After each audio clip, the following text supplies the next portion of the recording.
जय हिंद दोस्तों। देखिए आप लोगों के लिए दोस्तों एक बहुत ही बड़ी खुशखबरी दोस्तों निकल के आ चुकी है। यदि आप 10वीं पास हैं, आपने 10th पास कर रखा है, तो आपके हाथ में अभी दो सबसे बड़ा मौका है। पहला मौका ये है दोस्तों कि आप इंडिया पोस्ट का जीडीएस का फॉर्म भर सकते हैं, लेकिन उस पर सबसे बड़ा प्रॉब्लम क्या है कि उस पर आपका एग्जाम नहीं होगा, 10th के परसेंटेज के आधार पर उठाएगा। लेकिन दोस्तों यदि आप चाहते हैं कि एग्जाम हो तो आपको एसएससी एमटीएस का फॉर्म भरना चाहिए, जो कि 17 फरवरी 2023 तक इसका फॉर्म भराएगा। तो एसएससी एमटीएस में दोस्तों 10th पास मांगा है, केंद्र सरकार का सरकारी वैकेंसी है। 11,409 टोटल सीट निकला दोस्तों, 10th पास इसमें मांगा और इस पे परीक्षा होगा। आपके मनचाहे राज्य में आपकी पोस्टिंग हो सकती है यदि आप इस पे अच्छा खासा सिलेक्शन ले लेते हो तो। और सबसे बड़ी बात है कि यदि आपका मैथ और रीजनिंग कमजोर है फिर भी इस पे कोई दिक्कत नहीं है, ठीक है। मैथ रीजनिंग में मात्र 10-12 क्वेश्चन बना करके आप पास कर जाइएगा।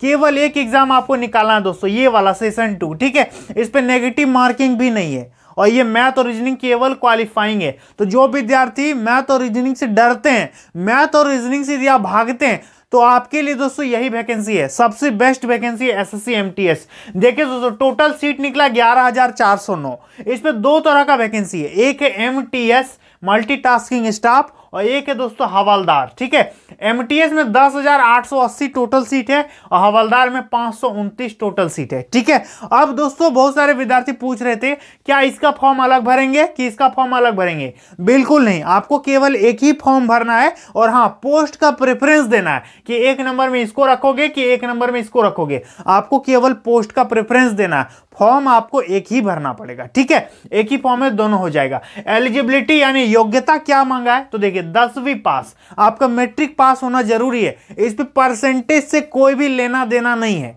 आप 33% लाए हैं या फिर 99% लाए हैं, इट डजंट मैटर, इससे कोई मतलब नहीं है। आपका इस पे एग्जाम होगा, एग्जाम के आधार पर आपका सिलेक्शन होगा। देखिए केवल एक ही एग्जाम होगा दोस्तों। अप्लाई डेट का बात करेंगे तो 17 फरवरी 2023 इसका लास्ट डेट है। 18 जनवरी से फॉर्म शुरू है, ठीक है।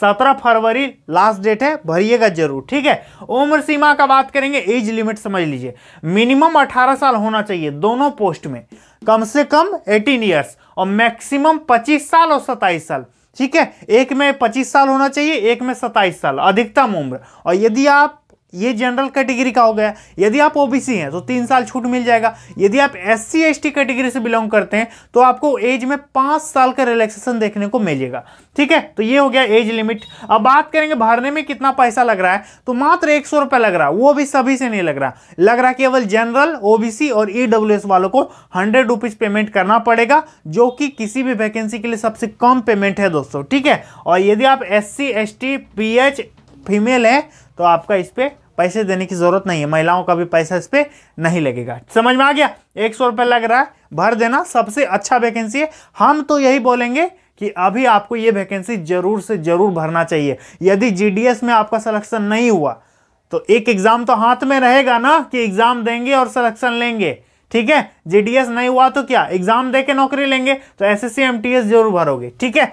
अब सिलेक्शन का प्रोसेस समझ लीजिए। देखिए सीबीटी एग्जाम होगा, सबसे पहले क्या होगा, सीबीटी एग्जाम होगा, कंप्यूटर बेस्ड टेस्ट। इसके बाद होगा डॉक्यूमेंट वेरिफिकेशन, कागज पत्तर आपका चेक करेगा, मैट्रिक में कितना क्या मार्कशीट वगैरह क्या है, सारा चीज आपका, आप आदमी सही है कि नहीं है, ये सारा चीज डॉक्यूमेंट वेरिफिकेशन होगा, ठीक है। इसके बाद ज्वाइनिंग हो जाएगा, डायरेक्ट ज्वाइनिंग हो जाएगा। समझ में आ गया, ज्यादा इस पे ताम झाम नहीं है, मतलब डिस्क्रिप्टिव होगा वैसा कुछ नहीं है, ठीक है। डिस्क्रिप्टिव पेपर ये सब हटा दिया, नए सिलेबस को चेंज कर दिया है। इसके बाद इस पे फिजिकल टेस्ट भी होगा, लेकिन ओनली फॉर हवलदार पोस्ट। यदि ये वाला पोस्ट के लिए यदि आप फॉर्म भरते हैं हवलदार के लिए, तो इस पे एक छोटा सा फिजिकल होगा जो कि पैदल चलने वाला है, आसानी से निकल जाएगा। लेकिन हम आपको सलाह देंगे, आपको रिकमेंड करेंगे कि 1 नंबर में आप इसको रखिएगा, एसएससी एमटीएस को, मल्टीटास्किंग स्टाफ को, 2 नंबर में हवलदार को रखोगे, ठीक है।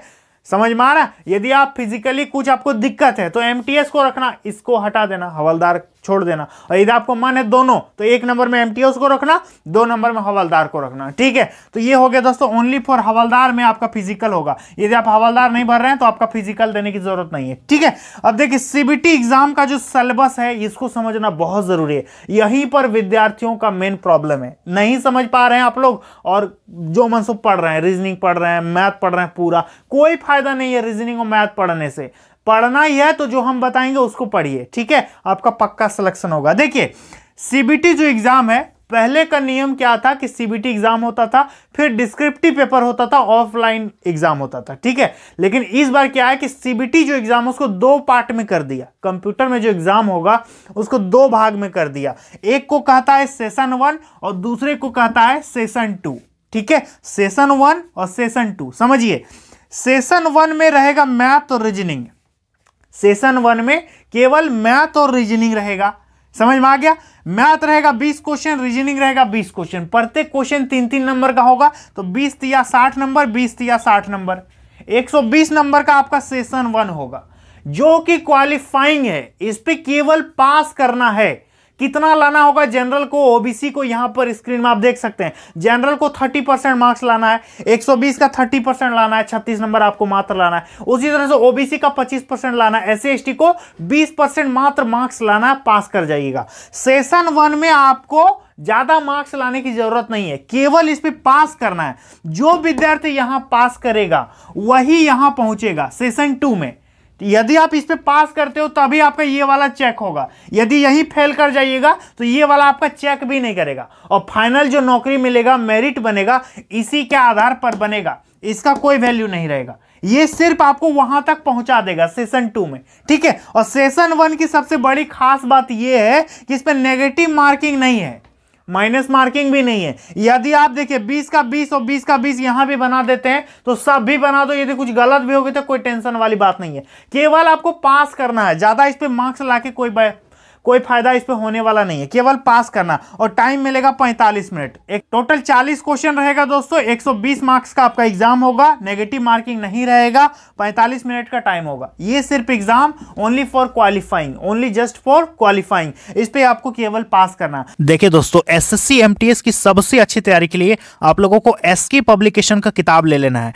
एसके यानी दोस्तों श्री कृष्ण पब्लिकेशन का ये जो बुक देख रहे हैं आप लोग, एसएससी एमटीएस यानी मल्टीटास्किंग स्टाफ के लिए दोस्तों सबसे बेस्ट गाइड दोस्तों ये रहने वाला है। साथ ही साथ दोस्तों इनका जो है अभ्यास पेपर प्रैक्टिस सेट भी आता है और प्रीवियस ईयर क्वेश्चन का कलेक्शन भी इस पे है दोस्तों। इससे आपको आइडिया लगेगा ना कि पिछली बार क्वेश्चन कैसा आया था और अब कैसा क्वेश्चन और भी आने का संभावना है। और ये किताब जो है दोस्तों नए सिलेबस और नए पैटर्न पर आधारित है। ठीक है, और इस पे बहुत आसान भाषा में समझाया गया है, कोई भी इसको आसानी से समझ सकता है और तैयारी कर सकता है। और साथ ही साथ दोस्तों इनका किताब जो है अंग्रेजी मीडियम में भी उपलब्ध है। यदि आप इंग्लिश मीडियम के हैं तो फिर भी आप इसको ले सकते हो, यदि आप हिंदी मीडियम के हैं तो आप इसको ले सकते हो। लेना कैसे दोस्तों, डिस्क्रिप्शन बॉक्स में हम लिंक दे दिए हैं, आप वहां से इसको घर बैठे ऑनलाइन मंगवा सकते हैं, या फिर दोस्तों आप इसको बाजार से भी ले सकते हैं, किताब दुकान में जाकर के। पब्लिकेशन याद रखिएगा, एसके बुक्स यानी श्री कृष्ण पब्लिकेशन का जो ये किताब है दोस्तों, एमटीएस परीक्षा के लिए सबसे बेस्ट आपका किताब है। आप इसको ले सकते हैं और एसएससी एमटीएस की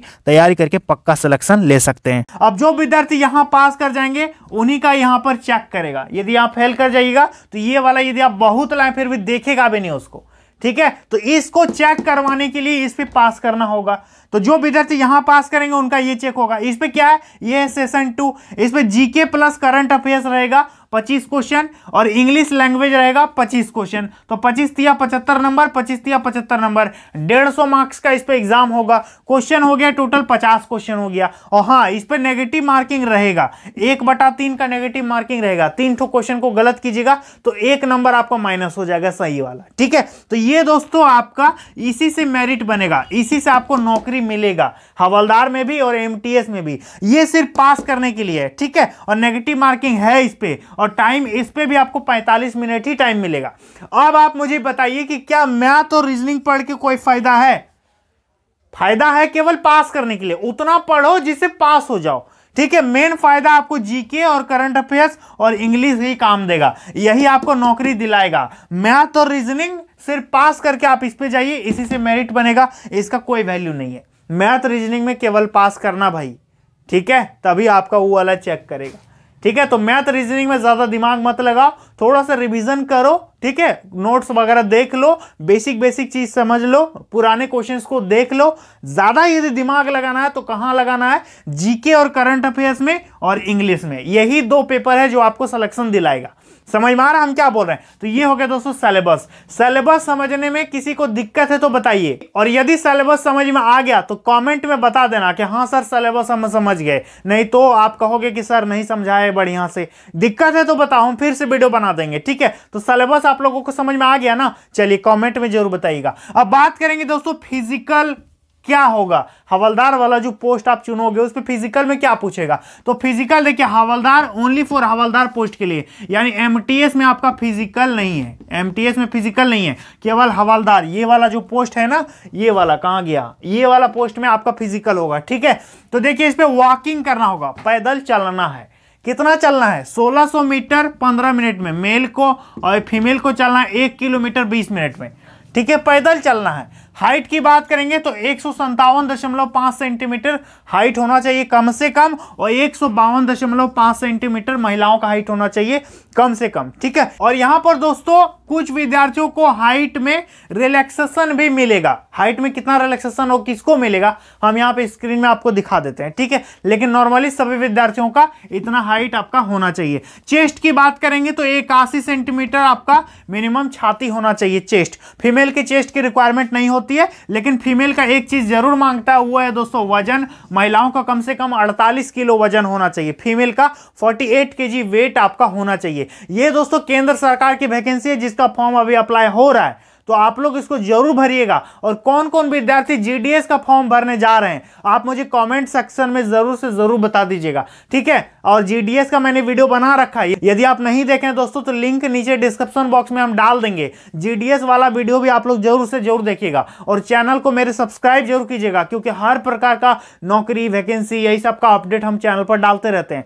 तो मेरा नाम है मोहन, आप देख रहे हैं मोहन सर यूट्यूब चैनल, तो आप इस चैनल को सब्सक्राइब कीजिए। और मेरा टेलीग्राम आईडी भी है मोहन सर के नाम से, तो आप लोग उसको भी ज्वाइन जरूर कीजिएगा। तो आई होप दोस्तों आप लोगों को पूरी बातें समझ में आ गई होंगी।